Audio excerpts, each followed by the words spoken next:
All right, we're back with another episode of Ran Out of Talent. I'm your host, Joe Zer Jr. With me is my co-host, Zach Donathan, and our special guest tonight is Team Associated's Michael Wartell. How's it going tonight, Michael?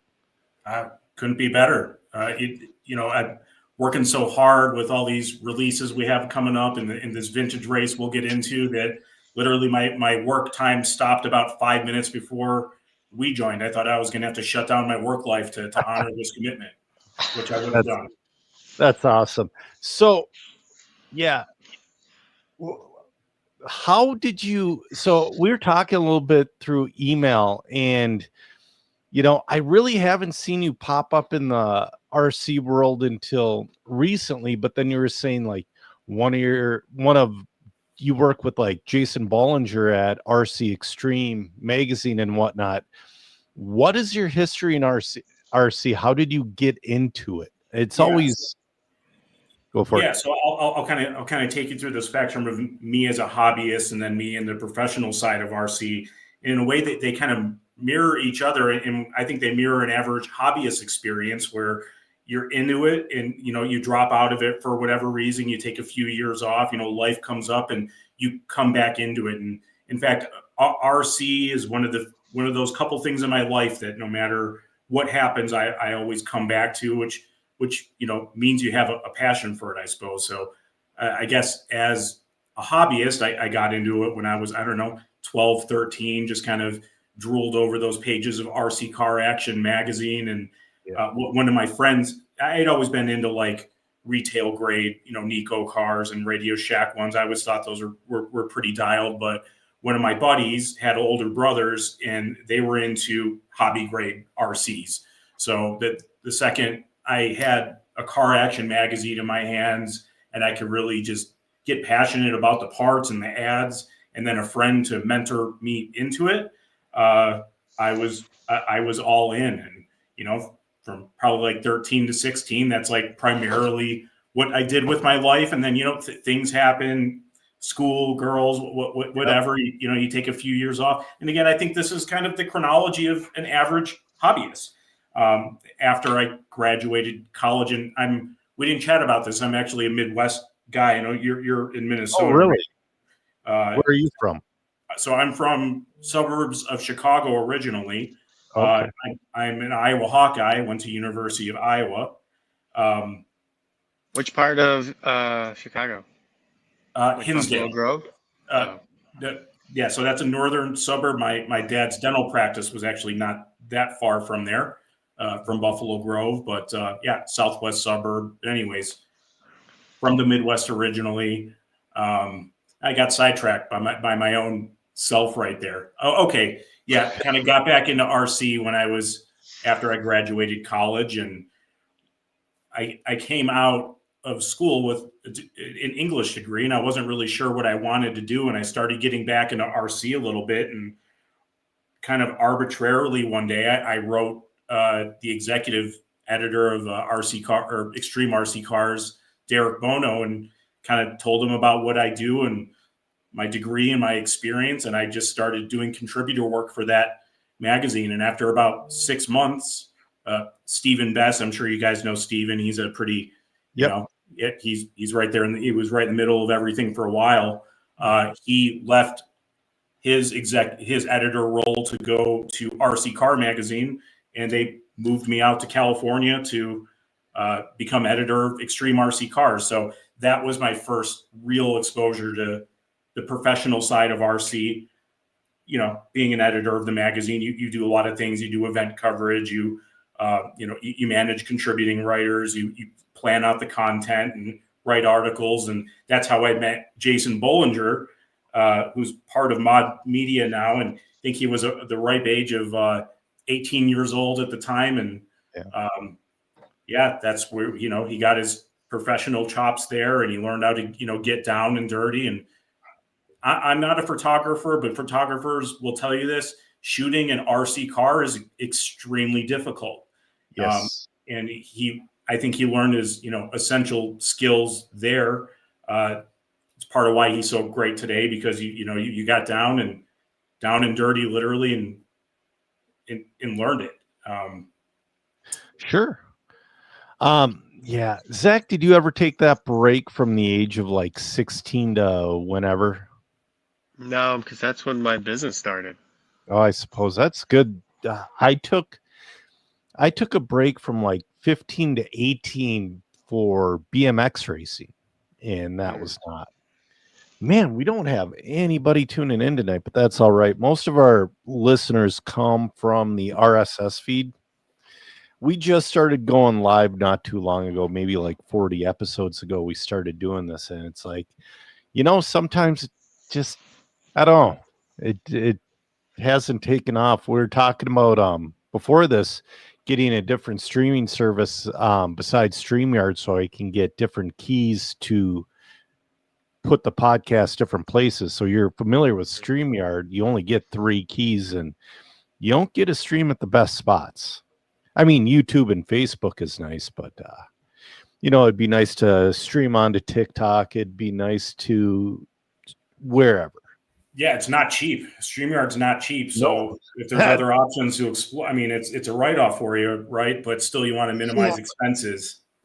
It's one of those things that I race fifth scale, so all this podcast stuff is cheap in comparison. So you guys have been doing a whole bunch of new releases lately. And what is your role in that exactly? Because it's like you came out with the new rally car, and then you came out with Team Associated came out with the T7, the SC7 and whatnot. Not too long ago, you guys came out with the B84. I just finished building mine. I just have to do the Lexan work. How was your bearing fitment in that center diff area? Do you have any problems with that? No.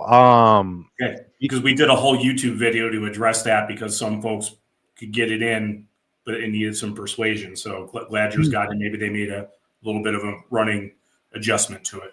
No, it was simple, and I used the J Concepts NMB bearing package. Okay. So, because I am a stock racer, so I'm also going to be looking at Zach's webpage for some button head titanium screws, the JSM screws, because right now I'm 8 grams underweight with no body and wing. So yeah, the body and wing, I'm going to be significantly overweight, and you can't be overweight in stock. I mean, 10 grams, okay, maybe 15, but no more than that. You're going to try out some of those new ProTech battery packs that Spencer's promoting right now. They're like a stock spec, 150C claimed thing. Well, I'll tell you what. Did I just open a can that I didn't know I was getting myself into? Zach is a battery wizard, if you didn't know. Zach can give you all the facts, and he can spend hours doing it. Yeah. Go ahead, Joe. No, well, that's the thing. I Team Associated, so I run Reedy. Yeah. Good. But so I've talked about this on episodes prior. So back when I just started on Team Associated, but we did not have to run Reedy at the time, ProTech had a battery pack. It was a 4600 milliamp, and it was really good for 1 week, sometimes 2, but usually 1 week. And then we recycled them every week. Just got a new battery. That's how stupid things can be. That's expensive. It was $50. When you're racing stock, I get around to quite a few tracks, and I'll be going to one this weekend, one next weekend, one the weekend after that. And I would put money on it that people who aren't sponsored by Reedy won't have Reedy products. So that's part of Joe's struggle, I feel like, is the battery.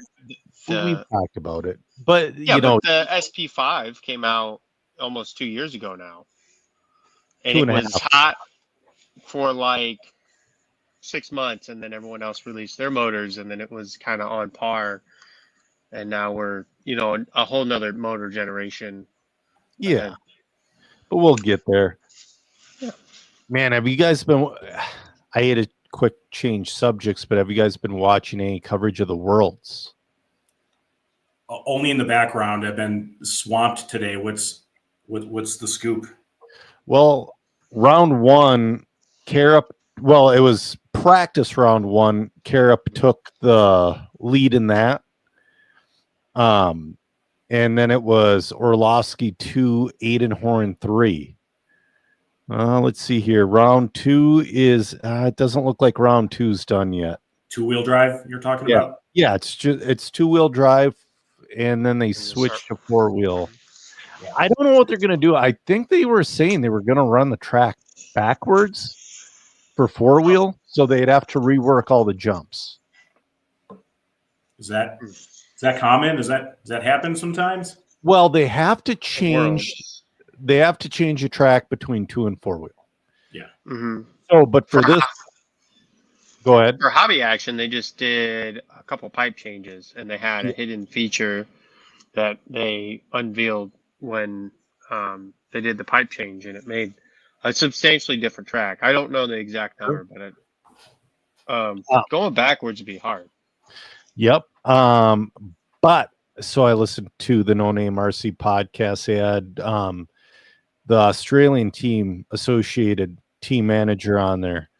I forget who it was, but he was given the ins and outs. And in case there is weather, like it rains or whatnot, and they can't change it, they will be allowed just to run the same layout for 4-wheel as well. Interesting.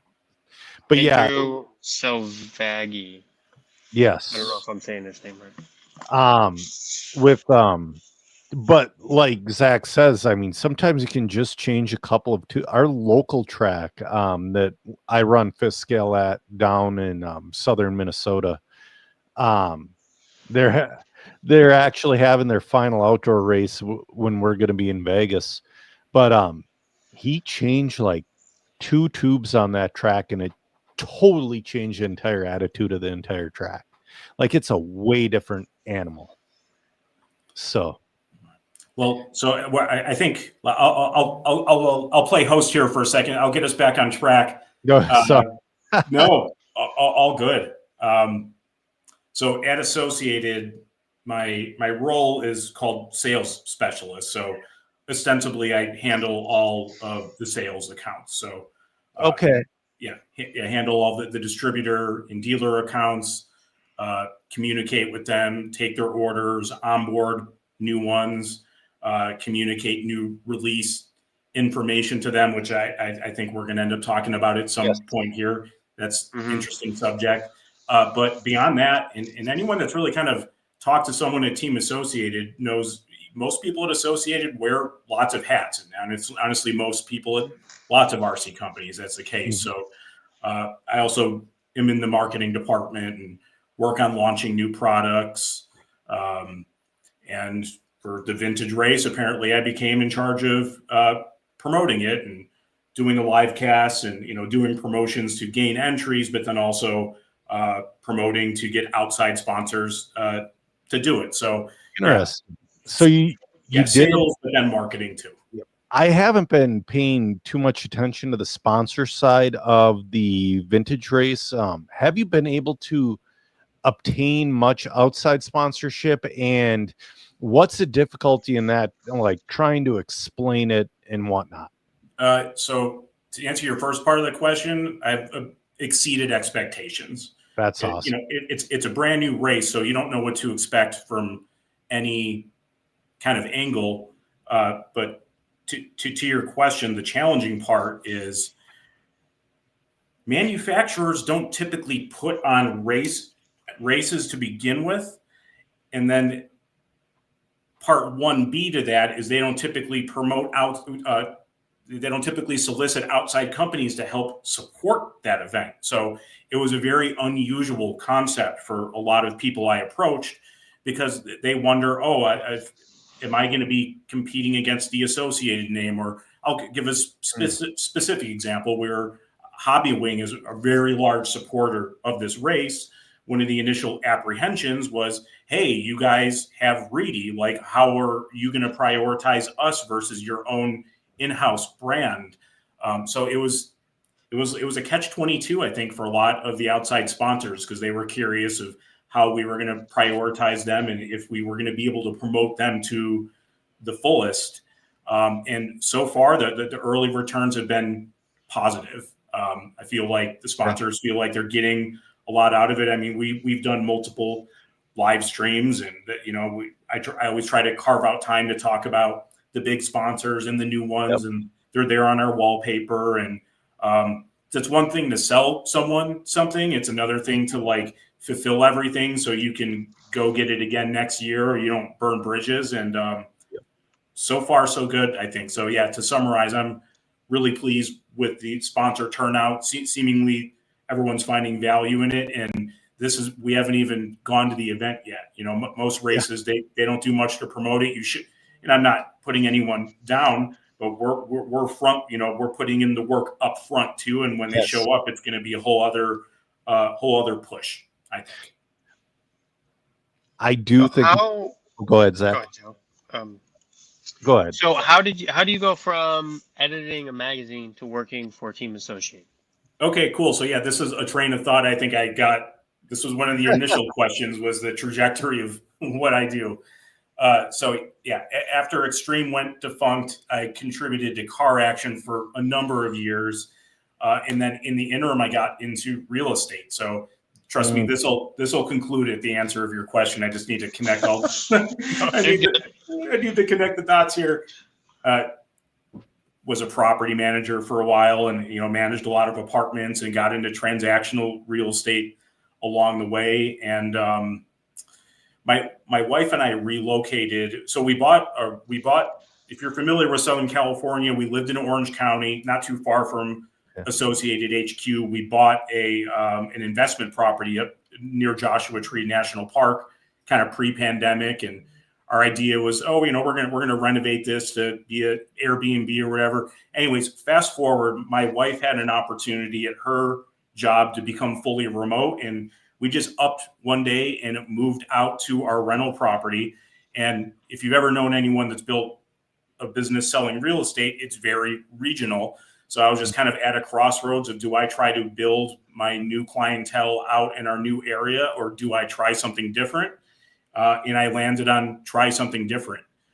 So me getting back into RC professionally comes full circle again with me as a hobbyist getting back into it, because our property out here, we've got a few acres. It's flat, kind of desert. It's the perfect place to drive RC cars out here, basically. Sure. So I bought an Associated MT10, bought the monster truck, was having fun with it again, and just kind of a pipe dream. I'm like, let me see what kind of RC jobs are out there. I can do whatever I can start over, do whatever I want professionally. And I really like playing with RC cars. And honestly, I was just casually, I was just looking at the RC websites, and Associated had like a sales manager role that they were hiring for. And I kind of, gave my resume and applied for the job.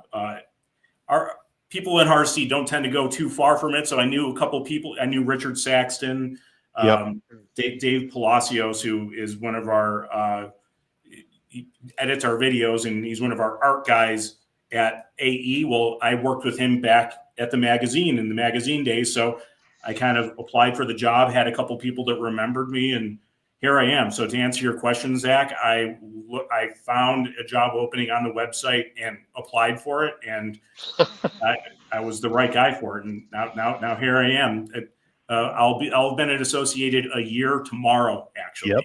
So I remember seeing that ad. I'm like, oh man, if only.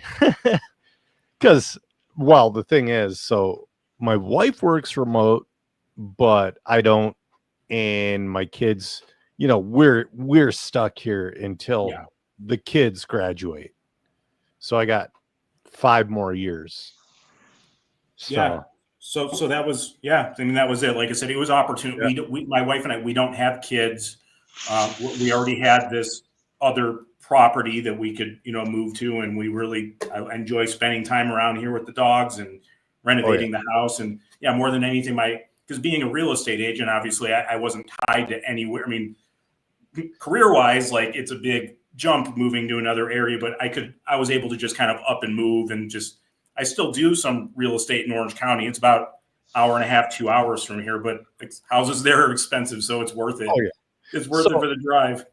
Oh, absolutely. And I've noticed that I have quite a few friends that are real estate agents. Like, I look at my house as like something like a forever thing for me, Yep. maybe in another house down the road.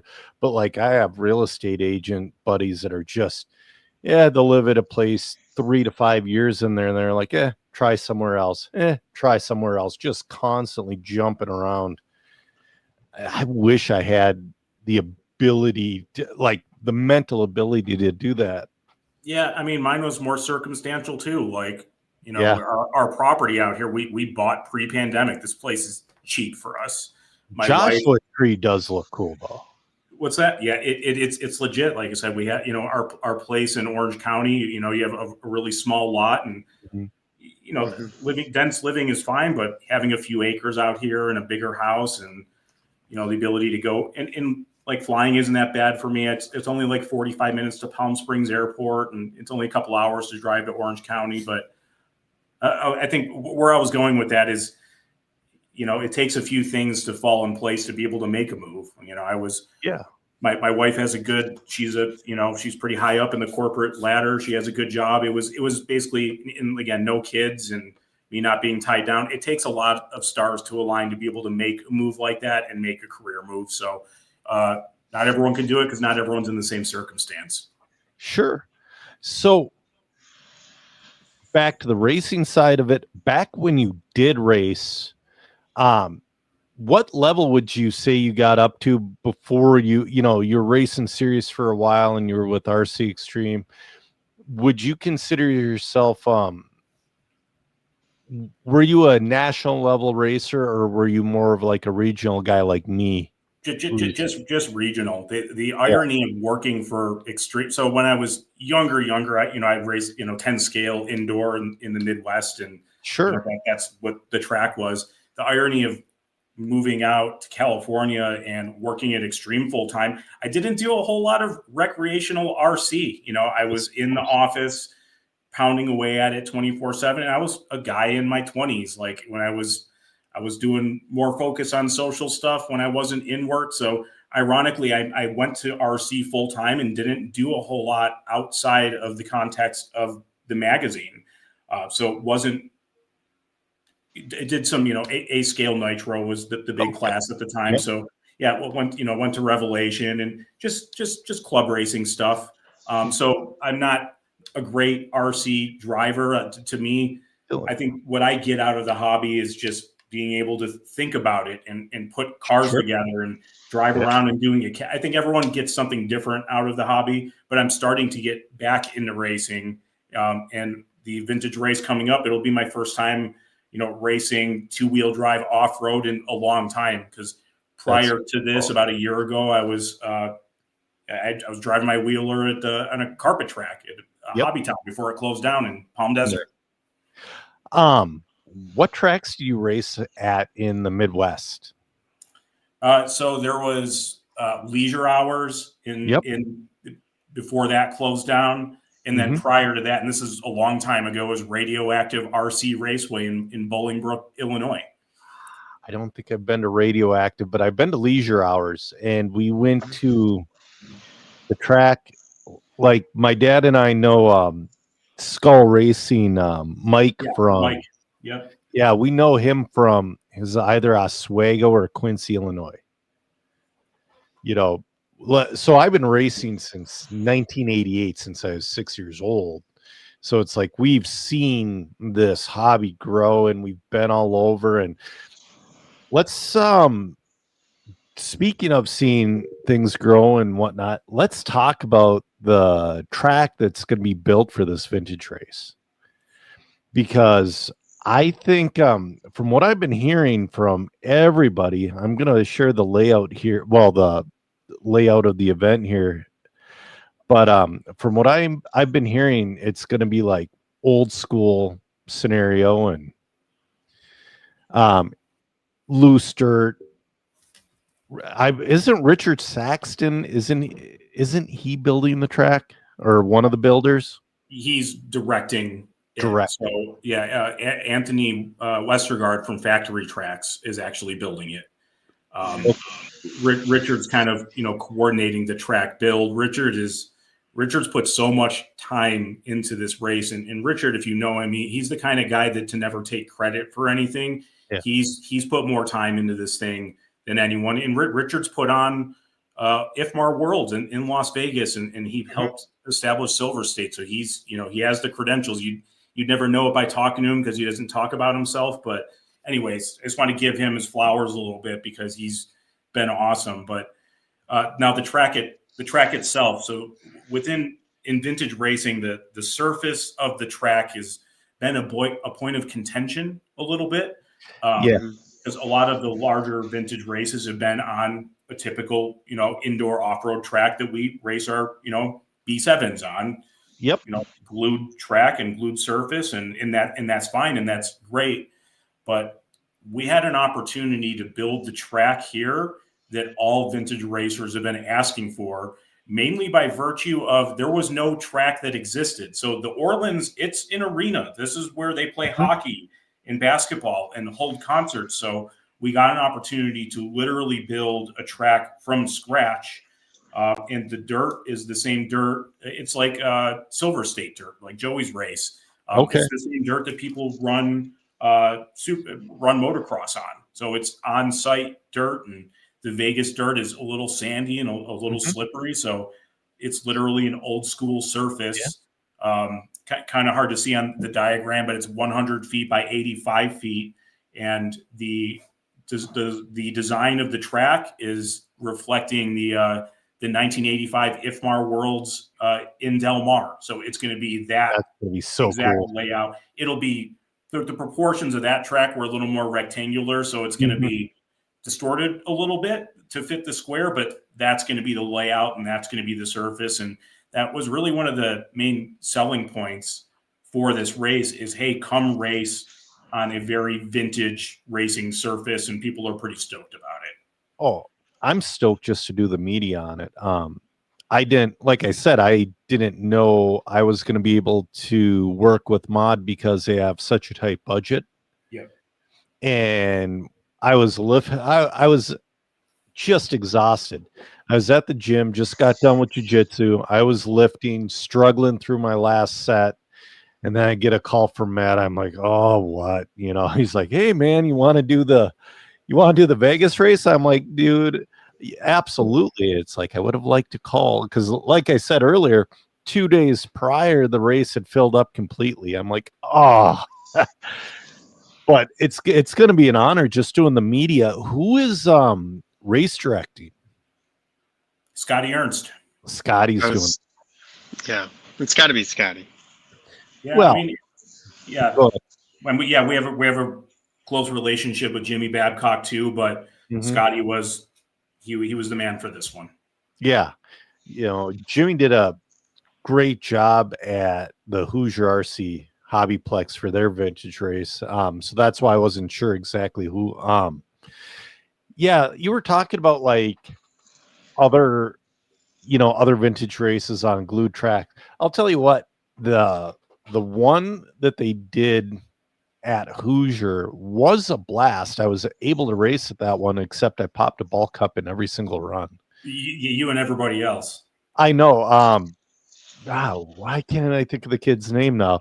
I gave a kid nickname Iron Thumbs because the kid's sitting there corner marshaling a crap. Pow. Yep.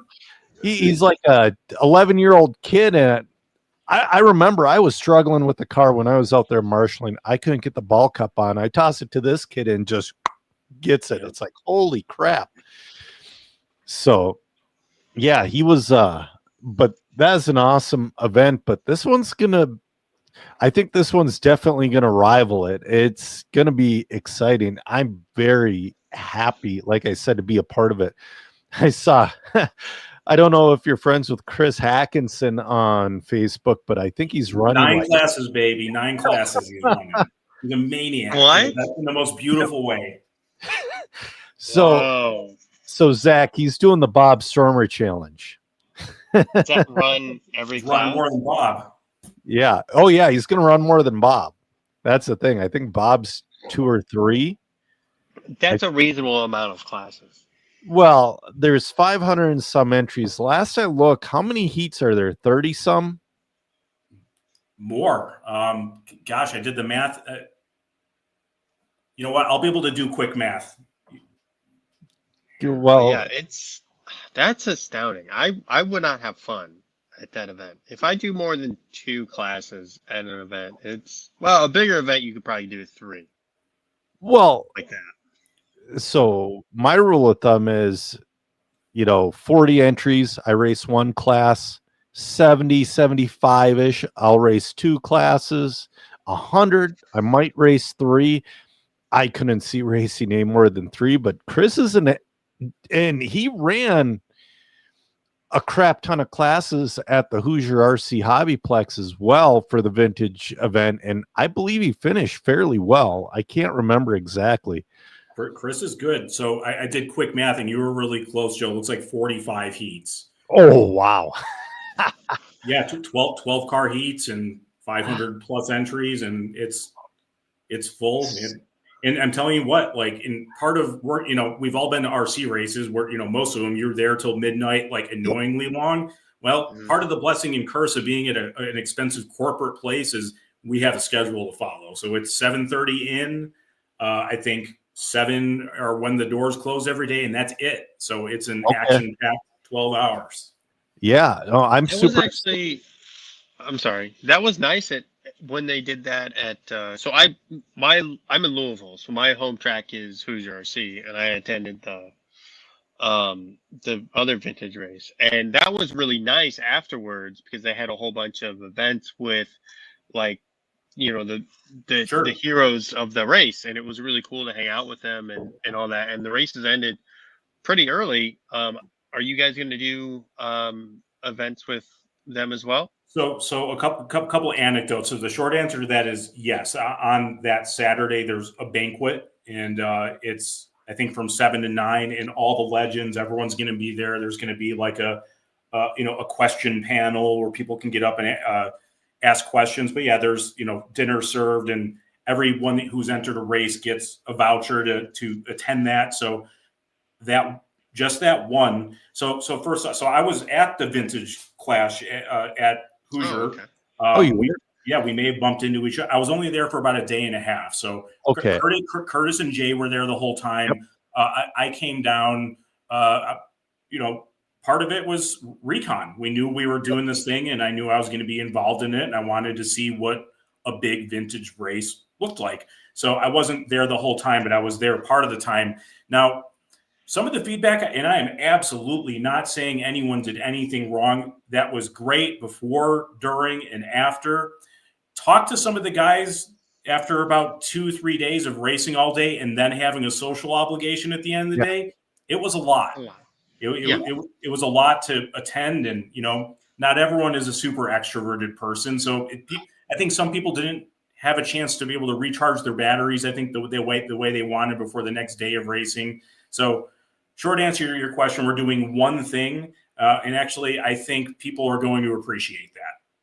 Yeah, okay. That's one thing. Me and cameraman Chris, we're in our 40s, so I drove down to the vintage race, and Chris and I would just go back to the Airbnb after Matt and Megan and Jason would go out, and Chris and I are like, yeah, we're done, man. Yeah. It's a lot. Oh, it is a lot. And again, I was not putting that down at all. Dirk and Drew and Old School, they did such an amazing job with that. And backtracking on something you mentioned, it's the races and the experience. It's going to be apples and oranges. Their race was the first time a lot of those folks had seen each other in a really long time within Old School RC that Dirk and Drew helped build. That was the first time a lot of people who've been buddies online have gotten to ever meet each other in person. So that sort of camaraderie, that won't be duplicated. And we're not trying to duplicate it. Ours has the bigger venue and more star power, but we'll never hit on that, oh my God, we're meeting for the first time, or I haven't seen you in 30 years social part of it. So we know we can't recapture that, and there's no attempt to. It's really an apples and oranges thing. So I do have a question for you. Speaking of star power and racers, how did you, I know Kurt Busch is an old school RC racer, but how did you get him out of retirement to race? He's been racing for a while. He races down in Hobby Action.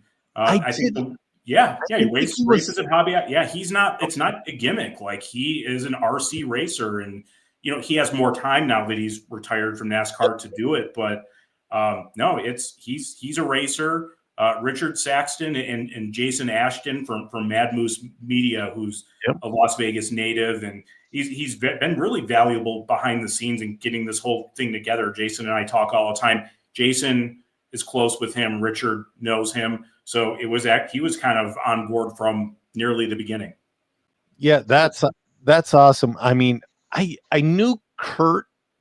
I would think more of the RC racer was Kyle, because like I remember 2013-ish, Kyle broke his leg in a race or something. Like, it was the early, because I was still watching NASCAR. I watched NASCAR up until the staged race area. When they broke the races up into stages, I couldn't get with it. But Kyle was racing a World GT back when he was hurt, and I think he worked at the Las Vegas Hobbytown up until I don't know if it was his Busch Series ride or his truck ride is when he quit. But yeah, Kurt was he was on in the beginning, and it's just like, holy cow. And I did our stream with him, and it was like, I was nervous because he's a name, it's like, I don't do this kind of, what you guys have done 184 times prior to today. My first one was you probably watched one of my first ones. So I was nervous doing it, and I'm like, holy cow, like, this is like a legit celebrity. And Kurt was awesome and down to earth and a great interview and easy. And I thought it was cool. So we're lucky to have him, but it was natural. Yeah. It was just a good fit. Seems like a super cool guy too. I'm really excited. I hope I get to interview him. I have a list of like 25 names, and like 18 of them I have to do research on. Because it's like, oh man, it's like, I know who Craig Drescher is, and like I remember some of his accolades, but it's like, man, that was so long ago. You know what I mean?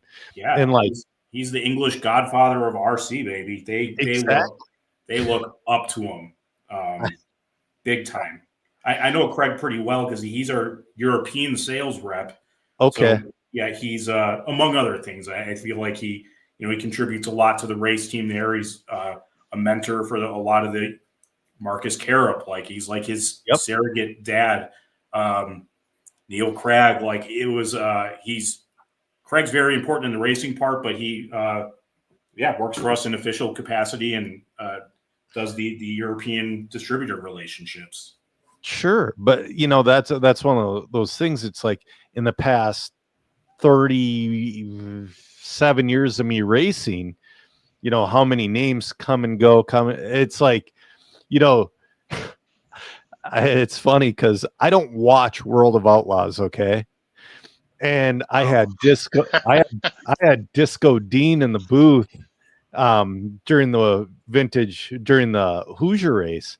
And it's like, yeah, I kind of know him from the late 90s. So we're kind of talking to him. It's like, so what do you do now? Kind of like, he looks at me like, oh, he's like, I'm on a show on the Discovery Channel. I'm like, oh, wow. It's stuff like that. It's like, I kind of wasn't ready. Like, Matt Ledger, I knew who he was and what he did. And because he also went to a giant snowmobile event in Minnesota that we used to race RC cars at. So we kind of crossed paths there and whatnot. But yeah, but some of those guys, it's like, man, I really need to do a little bit more research because, and again, I didn't have a list. Like I knew some of the names that were. I got to interview Jay Halsey, and he brought the car to the booth. And you want to know what? That was, from what I understand, that was his car. That was not a repop. I'm like, huh, and I'm holding it in my hands. I have no idea. And then Dirk goes, that's his real car. I'm like, what? I was better before knowing that. Now I am going to drop it out of nervousness. Exactly. How was it? Isn't Jay the easiest interview in the world? That dude can talk and talk well and talk to anybody about anything. I never watched that interview, but I imagine it was easy and fruitful. Super easy, because I also watched a lot of his Hollywood work as well. Yeah.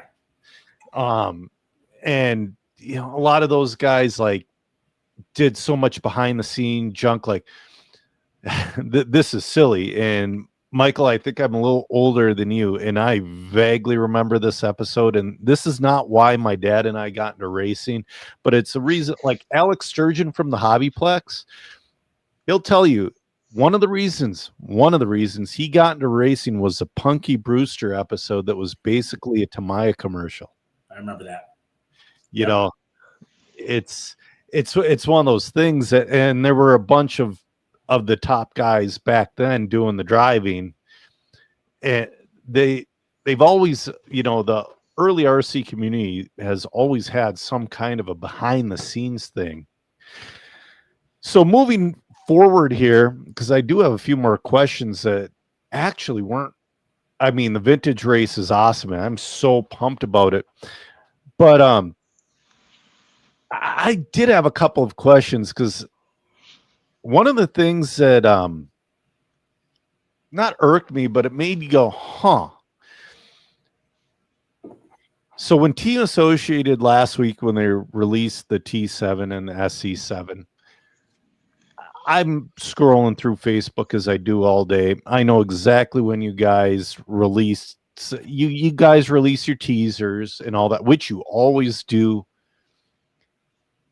I know the hobby shops know ahead of time, well ahead of time, what's coming. Yep. Does it irk you when a hobby shop drops the lead before the official announcement? Yeah, so great question, and it's so funny. This was very much a topic in a marketing meeting that we were having today, because that happened with the rally car, except it wasn't a hobby shop that did it. It was, I think, a Chinese Facebook site, not Fan RC, but something like that. Yep. So it's again, it's a double-edged sword. So context.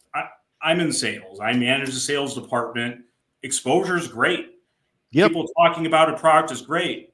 Where it F's it up for everyone is, to your point, we have a very planned release schedule. And a lot of time goes into these teasers and when we're going to release and when those come out.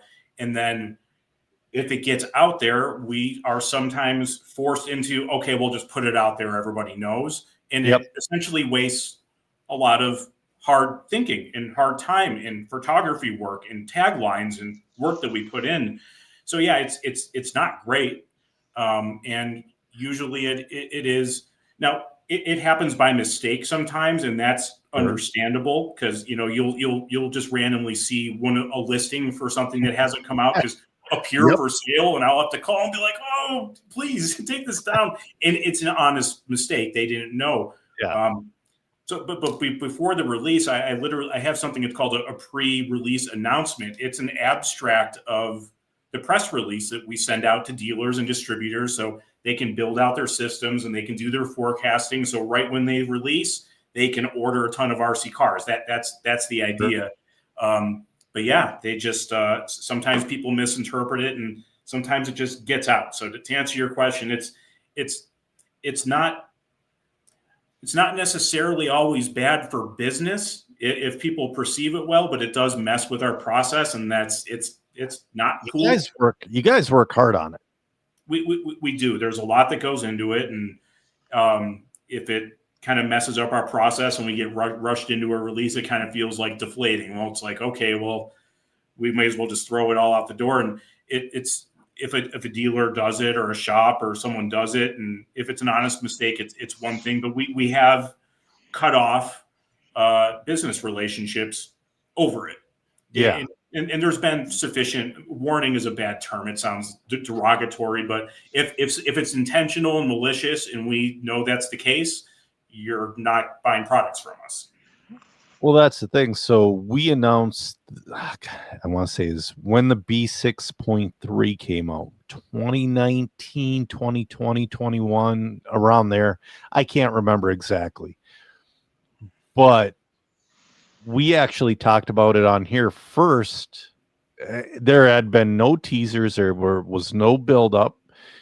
I found the part number on some obscure, it was an American online, but it wasn't your A-Main or your Stormer, or it's just an obscure web page. It's like B6.3. I'm like, what the heck is this? I'm like, I just built the B6.2. But it was one of those things. It's like, oh man. So it was on like a Friday or Saturday. I saw the part number. We did an episode on Sunday, and Team Associated released on their average Tuesday. That seems to be the release date. Is that like a set thing, like Tuesdays? No, but if you do some research to consumer patterns, Tuesday, Wednesday, and Thursday are the best days to release things. Mondays, everybody's busy at work catching up. Mm-hmm. Fridays, people are kind of checked out. Tuesday, Wednesday, Thursday is the best time to sell people things online. Sure. So to answer your question, like we try, it tends to trend in that time frame, but sometimes it's just it comes out when we're ready to do it. Yeah, that's awesome. So, yeah, good. I don't know how much you can talk about this because I think it's still going on. But did Horizon repair their relationship with Associated, or There hasn't been any substantial progress. Okay, this has happened in the past. We had a theory. Yeah, you go ahead, Zach. So I mean, so the theory we kind of have is that Horizon is no longer going to carry Associated, and they're blowing out their inventory and doing it in a way that is malicious to Associated. It's malicious to local hobby shops. Well, that too. Ding, ding, ding, ding, ding. Yeah, and what you said, Zach. Sorry, go ahead, and I'll comment on what you're saying.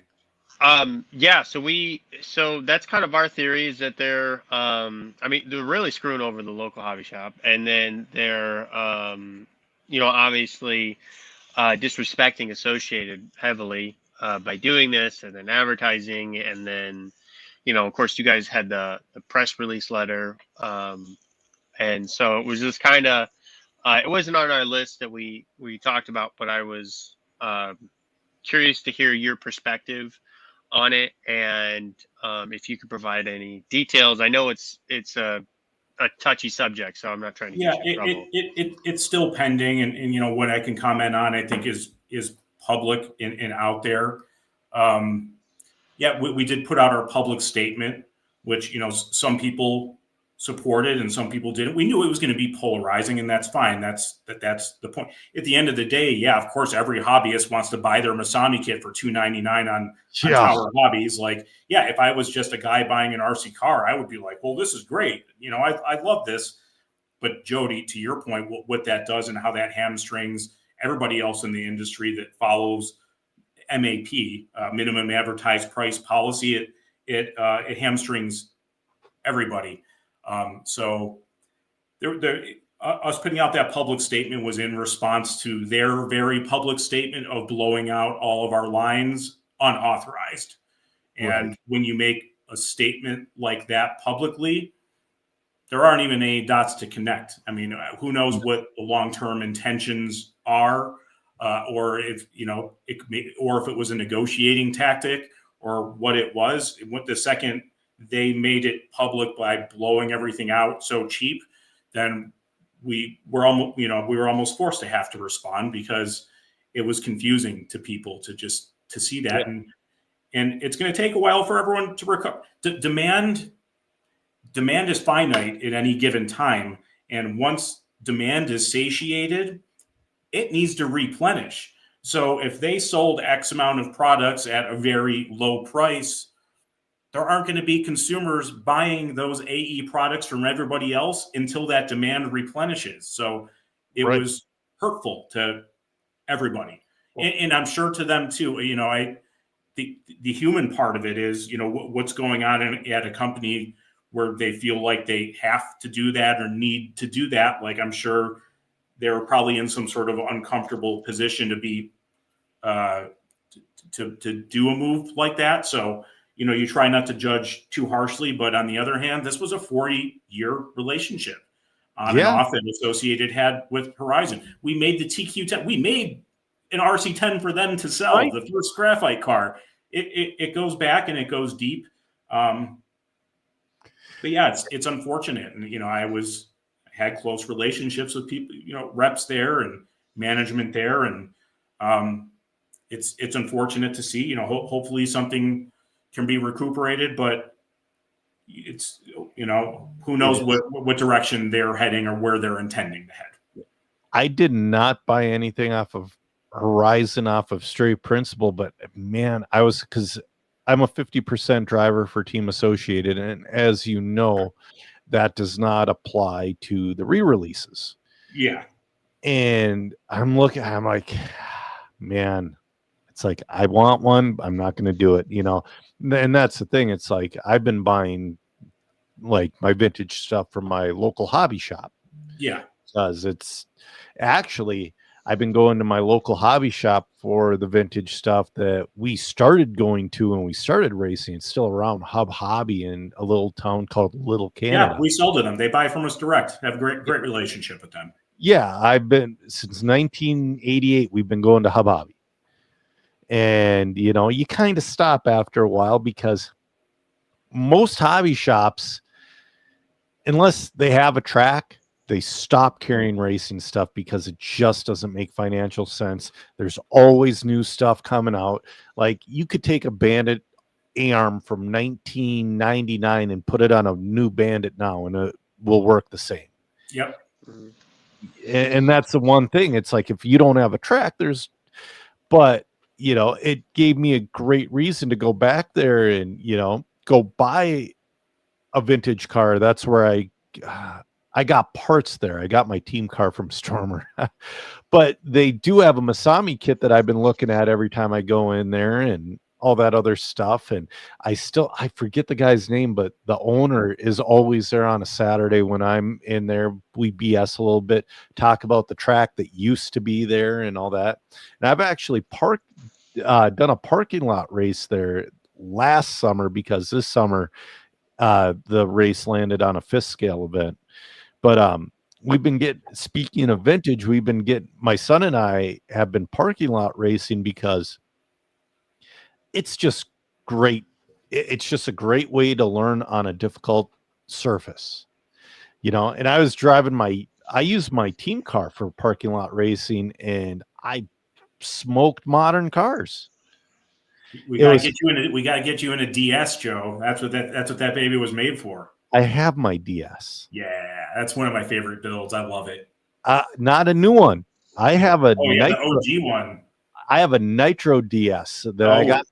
Yeah, I got it from a hobby shop, or no, it was it was another parking lot event. There was a swap meet there. There's a guy there. Has this RTR DS. And I'm like, what do you want for this thing? And he's like, I don't know. I'm like, $100? He's like, yeah. He goes, it doesn't run though. Because it doesn't run though. I pop in a new glow plug, second pull, the thing fires right up.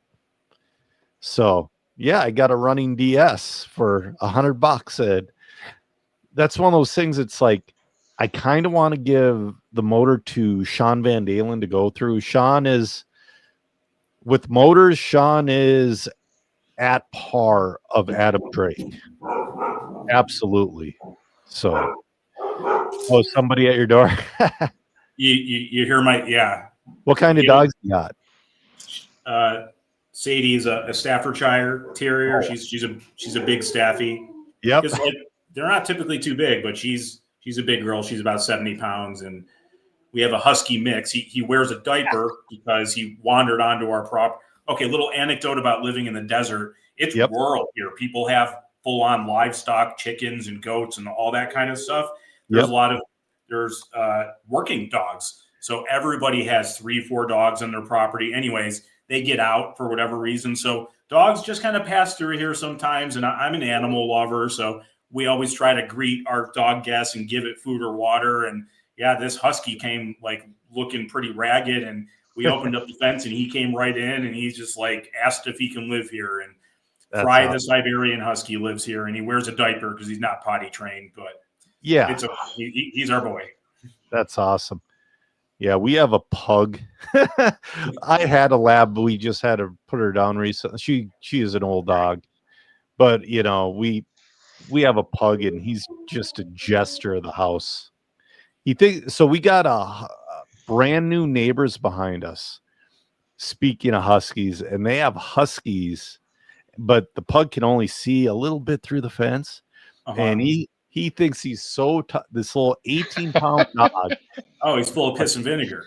Oh yeah, those huskies would rip him apart and not even realize they did it. Yeah, he's definitely prey driven. We have cats. We have 3 cats also, and yeah, they spend a lot of time in my office now because we have a baby gate there. And Fry, the husky, he just sits out there just like, hey guys, like, I'm Uncle Fry. I promise not to touch you inappropriate. It wouldn't be bad, but yes, we love our dogs. That's awesome. Yeah, I mean, we're all about dogs. You know, Beth and my wife and I always talk. It's like, yeah, when we you know, when our kids are out of the house, we'll probably foster a ton of dogs and do all that stuff. But you know, my daughter right now, oh man, this makes the guy feel old. So she got a letter from U of M to do the tours and all that, and the line you have to go through to sign up. And man, it's like she's a junior this year, and my son is almost 14 years old. It's like we're about to be empty nesters, but the next couple years are gonna be hectic getting the kids to go where they need to go. Did she get in? Oh, she's going to easily get in. Oh, it's great school. Gophers, right? Yep. No, she's going to, right now, her plan is to be a veterinarian. Wow. And they're one of the top programs. Yeah, exactly. It's been her plan since she was 5 years old. Awesome. She's always loved animals, but I'm kind of, so, you know, the first 4 years, is the same for a whole bunch of different professions. I kind of hope she goes for doctor after the first 4, you know, but I also want her to live her dream and all that as well. Yeah, to me, I would think the only sort of downside of being a veterinarian versus, you know, a medical doctor for humans, there's just fewer jobs. So she'll more likely have to move somewhere because that's the job that she can get. She's also extremely blunt. So, you know, if you ever watch his show House, I could see her being like Dr. House. Better for her to go work on horses is what you're saying? Yeah, definitely. So we got a couple more things we got to talk about. And one of them is this new Team Associated T7. And we all kind of knew it was coming, and I'm excited with the direction they went, because a lot of guys were talking, oh, short shocks, you know. It's like, hey guys, this is what works now. I don't know if you've driven a modern stadium truck, but I went from the T6.2 with the modern shocks to this T6.4 with the shorter shock setup. I'll tell you what, that really made the truck a pleasure to drive. It's meant for these tracks they're being driven on. Yeah, exactly. I actually bought Mayfield's truck on a whim last spring. So, are you still racing that? Yep, I'm still racing that. But when I do I just spent. We'll talk about the transmission here in a second, because this was what I thought was going to happen, but wasn't sure. But I just bought that B84, so I got to wait about a month to get another car, and then my T64 is going to become my kids. Mm. I am going to take the Mayfield ball stud block off the rear. And I'm gonna put that. I have a tchotchke shelf. Like I have a couple bodies hung up here and whatnot, and I still want to hang up this Mayfield body that I got with the truck that I bought last year. But all my really, really, really, really cool stuff is above my RC desk, and that's where I want to put that ball stud mount. But this I want to talk about this transmission because we were talking about it, and it is a really cool solution. That 54 tooth idler gear, that thing is massive, but it's a good solution. And from what I understand, with very minimum effort, you can put that transmission into a B7. That's right. It's pretty much bolt in. From what I'm told, you have to reuse some. The new transmission conversion comes with some new screws and some new hardware. But between that and what's on the B7, my impression is that it's a direct bolt in. That thing's only like $60. If someone would have told me that's how little it was going to be, I would have told. So sometimes there's something that engineers, because engineers are always for the racer, very racer oriented. They want everything to be cheap and accessible. I think that one got slipped past the sales department because that should be a $100 part. Right. Anyways, the Stealth transmission costs more than that. Yeah, it's significant. Well, it's $140. Yeah, I have a sneaking suspicion that we'll see B7-1 with that in there. So it's probably getting after the Worlds. I would assume probably getting the numbers up there for use. Yeah, I hate to speak out of school, but it's almost like one of those things. It's like, all right, the B84 was July, the T7 SE7 is September. Kind of got to chill out maybe to that November, December, Christmas area for anything else new is what I would assume, because I mean, everybody, I'm assuming these T7s are flying off the shelf. They're selling well. It seems like it was kind of mid-season or right at the carpet season has already started a little right bit. At the start. I mean, a little some of the feedback I've gotten. So stadium truck on carpet is big in Canada. Actually, it's a really big class up there. And our distributor from Prism, the main distributor up there, that was his initial feedback is, oh, guys, I wish this was just a month sooner. Yes, they're selling really well, but they would have sold weller if it came out a month sooner. But you can't, there's logic and planning to the releases, but a lot of it is, frankly, when it's just ready to release. And you can't rush it. So I'm in manufacturing. Yeah. And when we make a new part for a customer, it is a lot of times reliant on us and when we can get the parts to them. Yep. And I have a question for this. So and I don't know how much you can divulge here because it's a little bit behind the curtain, but let's say you have everything drawn up for the T7 and you're getting it submitted to the manufacturers, and I assume they make samples and everything. And when the production is okayed, how long until that kit is on US soil ready to be released like this? Even if we're not talking a component for a race car, so from approved sample till it's in your living room, 3-4 months.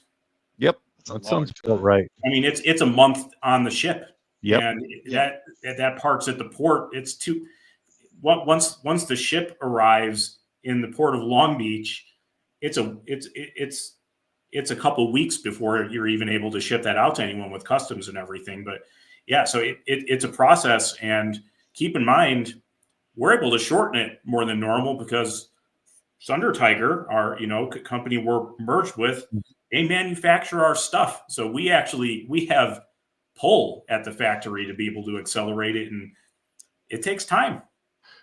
Mhm. Here's an insider baseball question you might not know, because I do quoting and estimating. I used to be the inspector. I've done a lot of stuff at where I work. What level of PPAP do you require for new parts, new cars? Because I actually don't know what that means. okay, well, it's your inspect, because there are some companies out there where they require a level 3 PPAP, which is insanely in depth, and you do not need it for most things.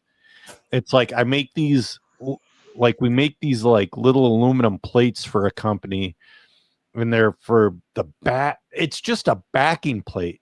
And that's all it is. And we're using a level 3 PPAP on that, and it's like the amount of Does it Yes. does it Explain what a put for PPAP extra is. scrutiny? Yeah, go ahead. yeah, a PPAP is like I forget what PPAP stands for. It's an inspection report. So you got a level 2, which goes with all parts. That's where you get your material certs, and you get every dimension measured to make sure it's within tolerance.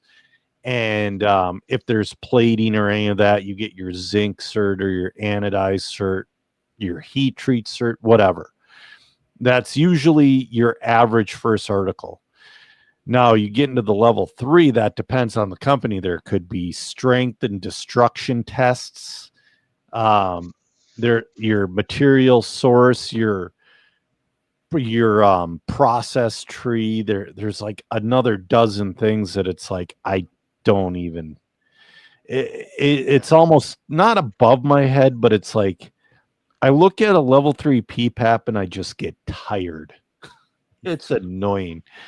Well, that's like the stuff. So my dad does a lot of manufacturing, and he manufactures one of the parts to hold a shipping container on top of another container Yep. when they go on trains, and they have to do that exact test. I didn't know what it was a level 3, but they have to get it destruction certified that it holds so many pounds before it breaks and all this stuff, and it's a giant pain in the butt. And see, for that makes sense to have a level 3 PPAP. But Rick has a couple good questions here. Sorry, Chad, I haven't been ignoring you. We've just been having a good conversation. But Rick is wondering, do you have the gear to make samples on site to test parts before you send them to a manufacturer? Yes. That's good. You know what's cool? Curtis Husting has a lot of his original machine shop equipment. Yeah. Like the one he made the original RC10 prototypes on. He's able to still work on some of those. A lot of very sophisticated, 3D printers. And yeah, they're able to substantially make a lot of stuff on site till it needs to go off for real production. That's cool. I'll be right back. Yeah. So that's one of the things, speaking of, so when they first did the re-releases 12, 13 years ago, I heard they had to retool a lot of it because molds wear out. And I heard that when they were just done with it, when they moved to, what was it, Cadillac, they threw a lot away.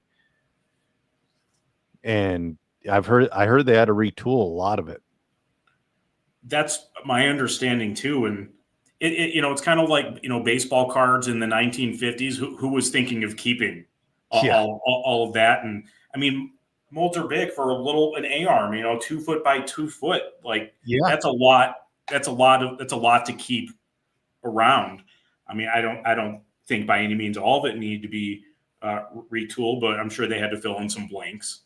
Of course, if everyone can go back in time, you'd hold on to everything. And I'm sure there's reasons some of the other vintage heritage companies aren't making cars is they don't have it either.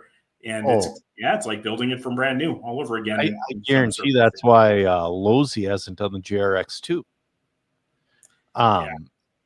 That's one thing. So I do work in a metal stamping shop, started at the bottom, and then now I'm where I'm at. But we do keep all of our tools we don't get rid of tools unless they are long out of business. Yeah. and the amount of room that takes is ridiculous. I'm like, Crazy.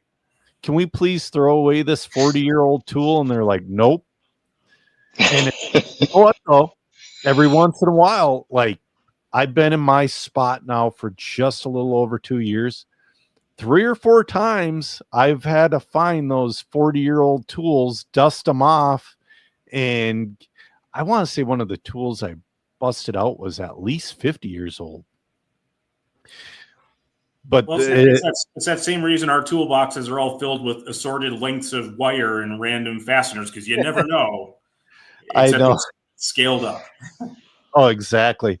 Just the warehouse space tooling takes up is ridiculous. A lot. And I'm sure you walk through, well, you don't have a lot of tooling in house, but I'm sure if you were to walk through like the Thunder Tiger plant, you'd be like, wow. I have never been there, but I hear it's massive, and then has a huge basement underground area too. Like I hear it's a sight to behold.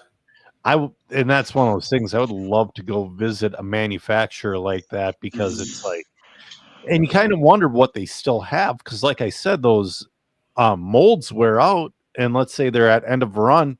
Like this is a big assumption, but it's like I assume they threw away the B4 molds for A-arms because they used them for years and years and years, and by the end of the run, I bet you those were so worn out that they weren't worth keeping. Yeah, who knows? I mean, I'm sure there's truth to all that. Because I mean, the B4 series ran for 10 years, long time. So I really wanted to go to the Worlds in China, and then I was going to make a business trip out of it and visit some of the manufacturers, but it's just too much.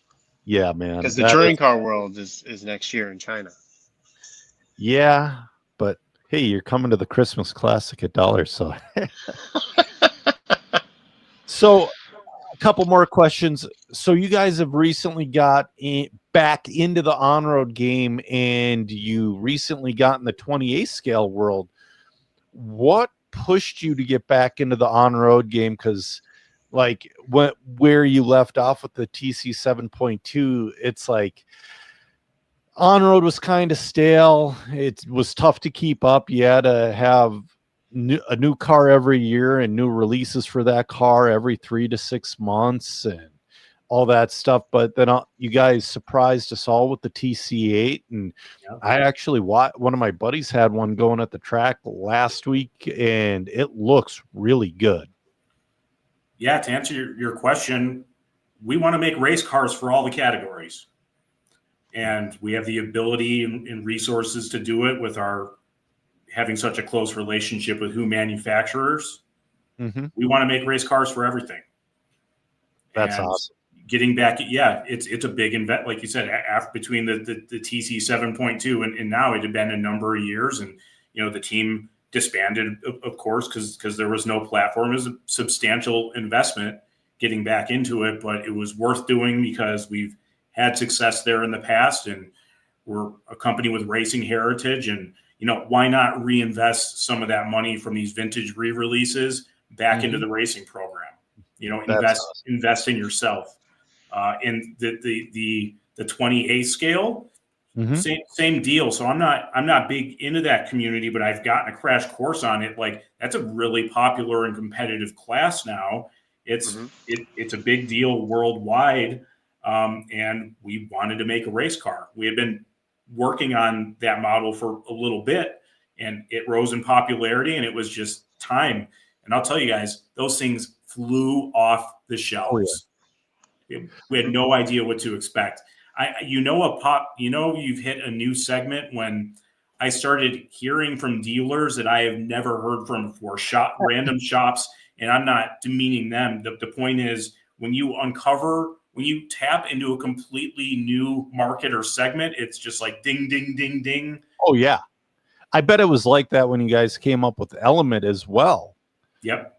Because, I mean, that was shocking in a good way when you guys came up with Element and the crawlers and the quality. It was a great time, baby. It was pandemic, and tracks were closed, and you couldn't do anything. And that was the golden era of trail trucks. And obviously it's still, important and popular now, but that was how you were able to enjoy RC substantially when you were quarantined and you couldn't go to tracks. It wasn't just the right time, it was done correctly. Like, I mean, your base enduro was so much better than the base competitors. Just, you know, metal shocks. I mean, you've seen the crawlers that come with plastic shocks. Yeah. Just that alone is huge. Yeah, are you going to go to the Mini Z Worlds in November? No, I won't be going. I have a fair amount of travel between now and then, but Yeah. Now, No, is it only Mini Zs that race there, or do they have something like the RC28 could race in a class there? RC28 is now legal to race there. Yep, I was part of the Homogja. I already forgot what the process is called to get the blending. Homogja But like that. yeah, I believe they had to send 2 kits to the organizers or something like that. Yep, those crossed my computer. Yep. And Well, and I told Joe that this was going to happen because the Kyle Klingforth, I've known Kyle for a long time. It was since he started racing and was like, he wasn't sponsored by Osmatics, then he was. I've known his father, Brett, for a very long time, and he was into Mini Zs back when like nobody cared about Mini Zs. They had their big boom in like the early 2000s, and then they died off. Well, Brett picked one back up in like 2015 and was trying to tell everybody how awesome it was. Well, finally, you know, all this comes out and Kyle goes to work for Associated, and then there's, you know, you guys released the Mini Z, and Joe was talking to me about, I hope it's legal for this race. I'm like, there's no way it's not going to be legal. The designer's father, well, I assume Kyle worked on this, is huge into Mini Z. It would make no sense to not even ask his dad, like, hey, like, what are the big races coming up for this? Yeah, it was really quick from release to getting it sanctioned for competition. It was pretty quick, but yeah, those babies just poof. Oh yeah. I'm hoping to get at least my hands on one to race because, well, the thing is, so at the vintage race, I'm not racing because A, I didn't get into it, and B, well, I got the cheapest of the cheap flight, and every bag costs $1 billion to put on the flight. So even if I could get in, I'm not, you know, but well, if you change your mind, there are still some random slots left because, you know, we want 12 cars to be in that last heat. So yep. If you change your mind, let me know. I can let you know what's available. Maybe you can make Jason Bollinger bring a car for you or something. I don't want to run as Grasshopper, okay? Because that's what he has. Watching that thing bounce around the track at Hoosier was hilarious. Just ship it out there, Joe. I know I should, but Matt, the nice thing about working for Matt is when we're working for him, he almost demands us to race. He goes, I want you to race. I want you to feel the track. And I want you to know what you're talking about, not just what you're seeing, but what you're feeling. So I'm going to actually talk to, if I can't get a new car by then, my buddy Joey Carlson, he's a Minnesota guy and a team driver. He had one immediately. So I'm going to see if I can borrow his. But I do want to race at this Mini because I guess it's a huge thing. It was in France last year, and that's where Matt proposed to Megan. Actually, they just got married last Friday. Congratulations. Yeah, I was bugging him. He called it his mini moon, the mini honeymoon. I was bugging him today, and I learned that that's a word because I was bugging him during it with questions about upload speed for his spot and random things that I don't really understand. Oh, man, that's the one thing that really killed. I wish every venue we went to had a Cat 5 line ran through the roof so we could put the Space Link up on the roof and just run it. But we've tried running the races off of just plain track Wi-Fi, and that does not work at all. We got to bring in our own internet most of the time because it takes a lot. Yeah. Like this takes a lot. And like I shut off all my Wi-Fi devices when I do this, and it's still, I got to get a hardwire. I'm like 15, 20 feet away from my sim racing rig, and I want a hard line for that as well. So it would just be a quick line down through the ceiling and plug in for the podcast, and then unplug and plug into my sim race. Well, our internet at that race should be pretty legit. Obviously the Orleans is, state of the art equipment. Yep. And the context of that mini moon interrupting conversation I had with Matt is I was talking to the IT guy at the race, and there's going to be hardwired drops in our AE tent, your mod tent. And he asked me, he said, how much do your broadcast, what kind of internet speeds do your broadcast partners need? That's the info I got from Matt, that, needing like 30 megs upload would be great. So I gave all that to the venue. I have a feeling that stuff shouldn't be an issue. So we have a really simple on our system. We have a really simple green, yellow, and red. When I see that thing go into the yellow and kind of flash into the red, I'm like nervous. Oh, it's like stop. It's like kill the definition. Put it to 480. Put it to 480. Yeah, and you'll the venue has a big video board, a 20-foot by 20-foot, whatever it is, and your live feed is going to be on that thing in the venue in 1080. Like, there's going to be an HDMI drop to your spot, and should be pretty easy to interact with that board, I think. All right. Nice. Yeah, that'll be nice. A couple more things. RC 10 Talk said Lowe's wasted time and money making the 16 JRX2 and JRXT. Yeah, they sold fairly well. I think that was kind of them dipping their toe into the water. Lee Grace checking in. I believe he's from Australia. I hope he's at the Worlds, man. Because, I mean, when there's a Worlds in your country, even if you're not racing it, you should go. Like, I'm going to Austin next year for the A scale for the Nitro Worlds. Matt Del Judas saying he can make me a cord. That would be awesome. So I got a couple more questions here.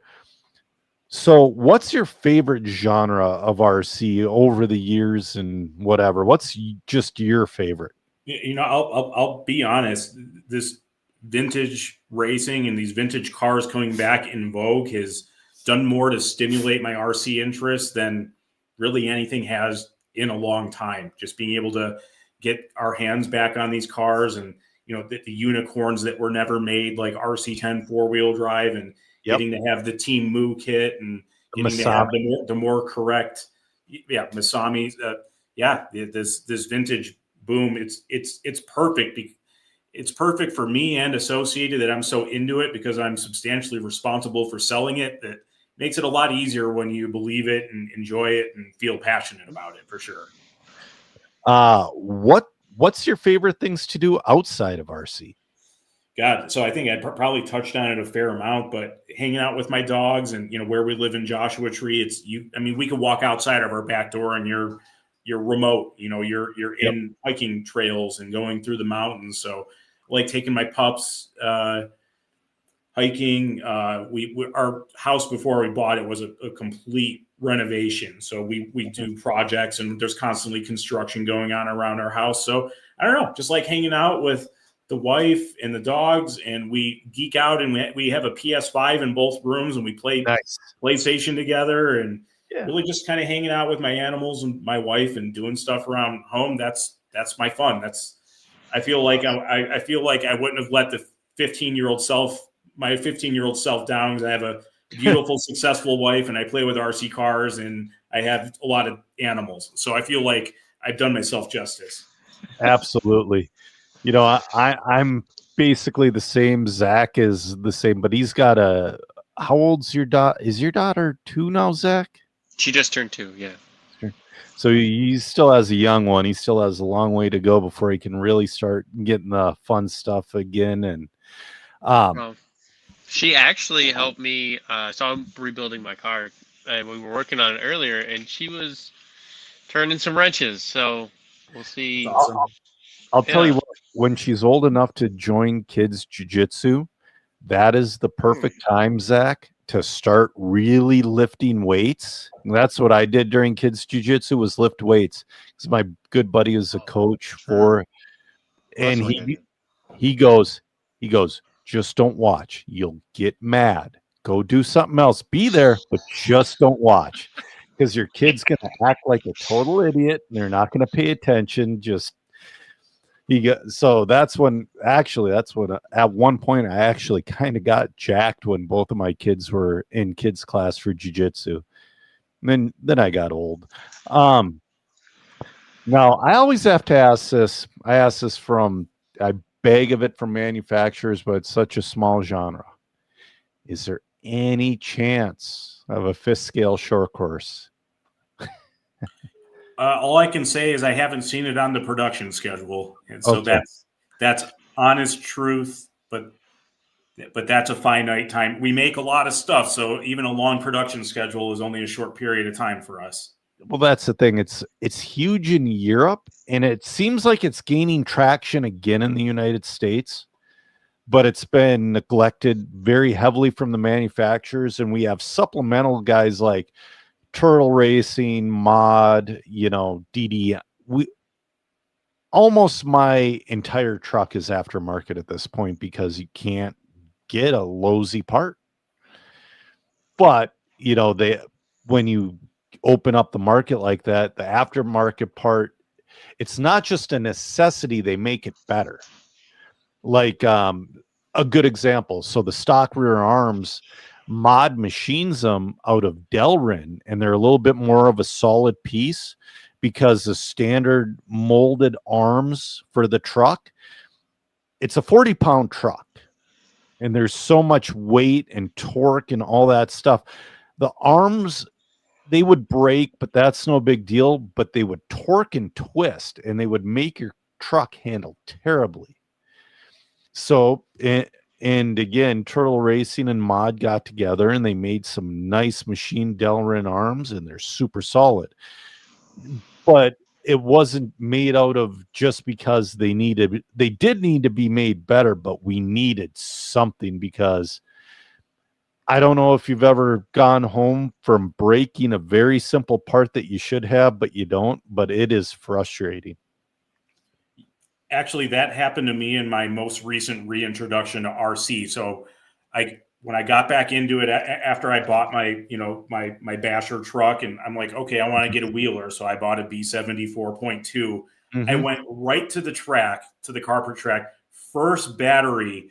I got some interference or whatever, just smashed it right into a wall, probably lap 3, snapped the arm. And I'm like, are you serious? Like, I drove 50 minutes to get there. I didn't bring any parts because I didn't have any.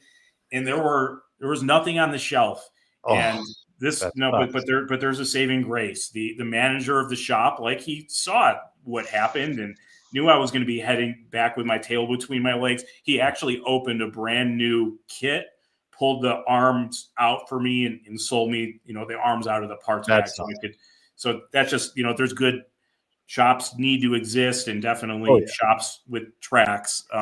It was just a nice little story, because when we grew up, that was, it was the rite of passage. You go to the hobby shop, and the guys know what they're talking about, and they mentor you through it. And some shops don't even have guys capable of doing that, let alone having the foresight of knowing, hey, if I give this guy something out of a kit, he can run again and keep running. And he had a customer for life. So sure. Exactly. And that's awesome. Cheese City Extreme in Wisconsin actually did that for me in August. I needed a linkage for my truck. Couldn't get one anywhere. They took one off of a brand new truck. Yeah. It's like, wow, that was so cool. I had actually, about a month ago, I had my first time in a long time. I've had to pack up with my tail between my legs. My trigger on my radio broke because I just recently switched to the Noble NB4 Pro Plus or Plus Pro. It's a great radio, but there's no real backstop to full throttle. And I hit that trigger hard. And after a couple months of doing it, the trigger just broke. Yeah.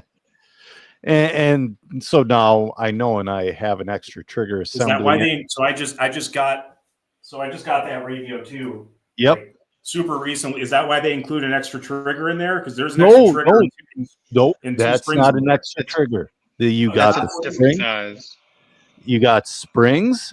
You have a piece that looks like a trigger, but it's another brake piece. That's not a Okay. trigger piece.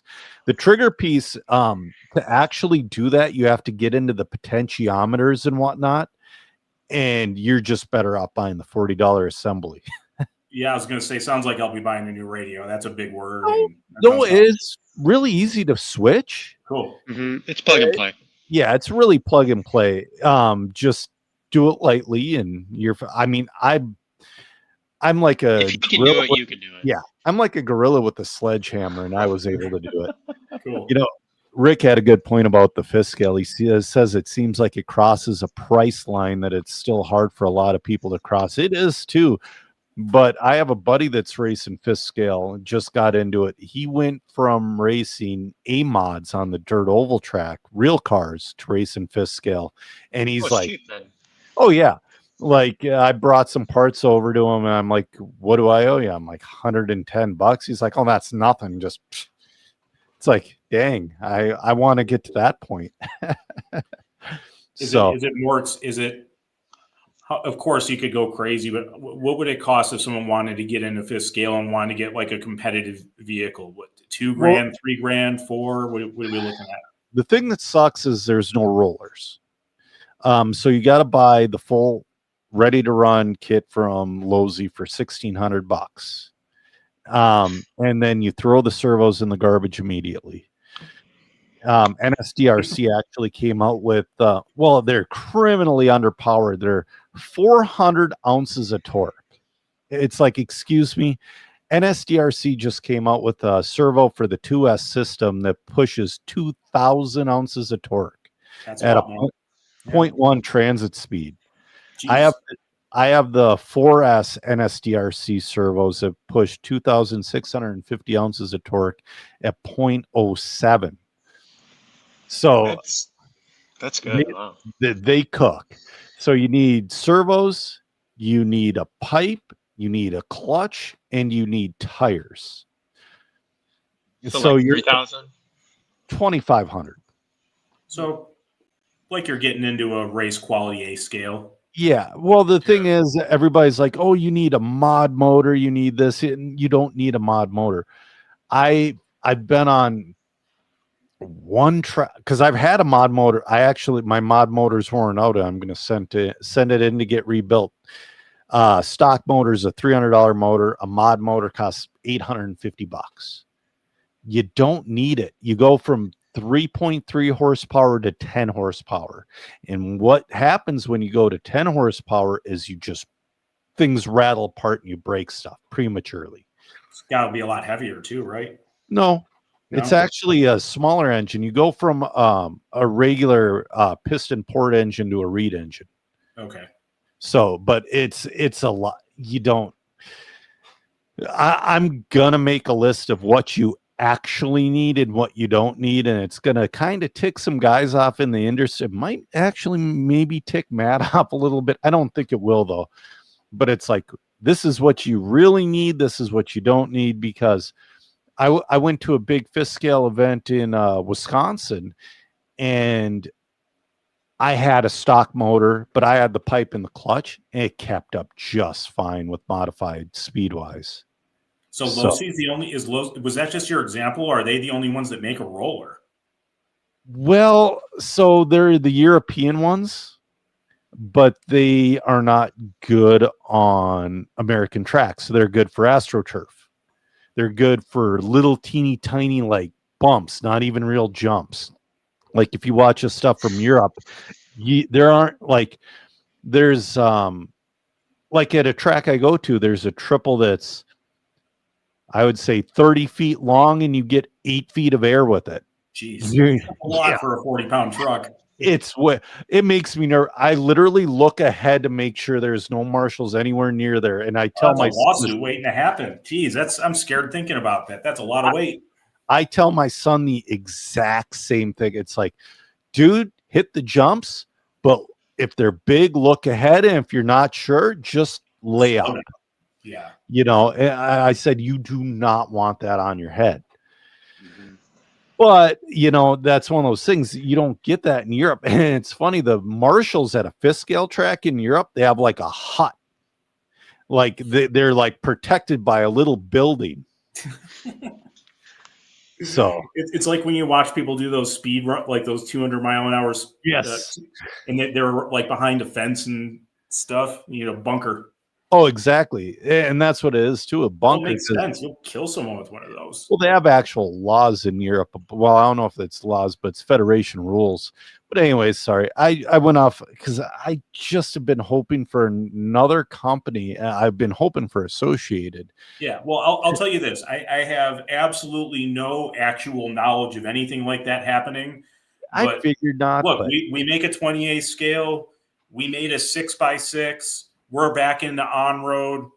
yeah, I would not be surprised if something, the fact that no one really makes a platform other than Losi and some European companies. We love making stuff and love racing, I'll float it out there. I mean, people don't generally listen because I talk too much, but I'll put it out there. You never know. You never say never.